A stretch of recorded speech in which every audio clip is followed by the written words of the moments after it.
Speaker. He talks the talk and walks the walk when it comes to James Connolly. Give him a big round of applause. He's going to be our last speaker for Féin.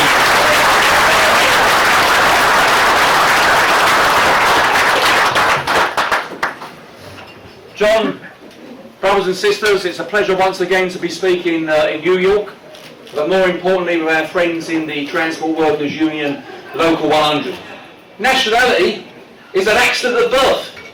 Where we're born, we have no say over, but we all face the same problems. 100 years ago, my union played a terrible role in the Dublin Lockout.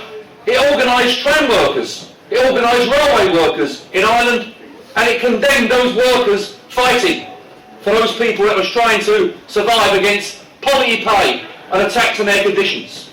I wonder what the trade union movement must have thought 100 years ago, when it went through all the depression and recessions of the 20s and 30s and 40s and made progress through the 50s, 60s and 70s and 80s, only to find out that all the gains that they've made in the last 100 years is now being taken off them.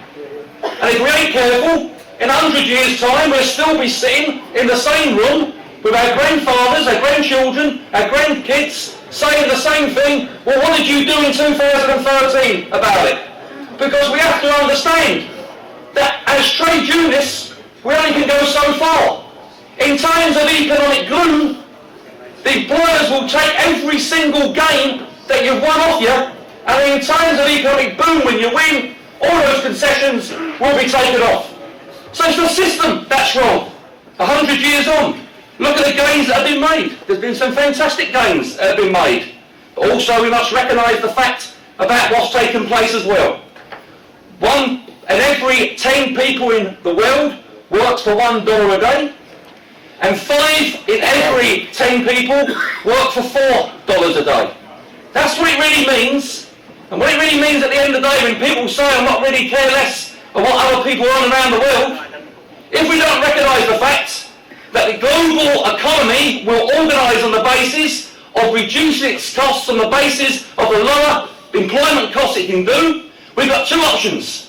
We can either turn around and say we ban the goods that come into the country from those other countries that are supplying under cheap labour, or we organise those workers around the world to bring them up to the top. You know, globalisation could be a fantastic thing. Globalisation could give us the best paying conditions of the world, the best hotel arrangements and holiday arrangements of the world, the best social conditions of the world, but globalisation to the bosses being one thing. If one worker works for a bowl of rice, then every single wage in this room should work for a bowl of rice. And we should recognise the fact as well of the role that Mike Quill played this union, and that Jim Little holds that position now in the Transport Workers Union. Michael Quill was blacklisted in his own country due to the civil war that took place, and come out here and organise workers at a time when workers were working 16-hour shifts 6 days a week, where if you was black you weren't allowed to work on the railway, if you was Yiddish you weren't allowed to work on the railway, and the argument was for industrial trade unionism or craft trade unionism. Surely craft trade unionism doesn't fit in with the word of industrial trade unionism. Surely trade unions are about the strong helping the weak, not about elitists at the top about how much they can get at the strength of other people and then throw them out of the way for those people that want to go up the stairs. Brothers and sisters, Connolly said it. He said it simple, that we want a system of fairness and equity. You're never going to get fairness out of capital.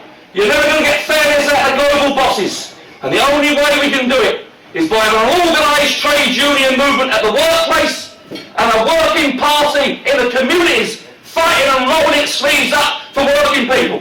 Brothers and sisters, I'm not going to give a big saying about what James Connolly said and what he didn't say. But I'll finish up with this. As leader of the Socialist Labour Party, James Connolly said, our demands are most moderate. We only want the earth.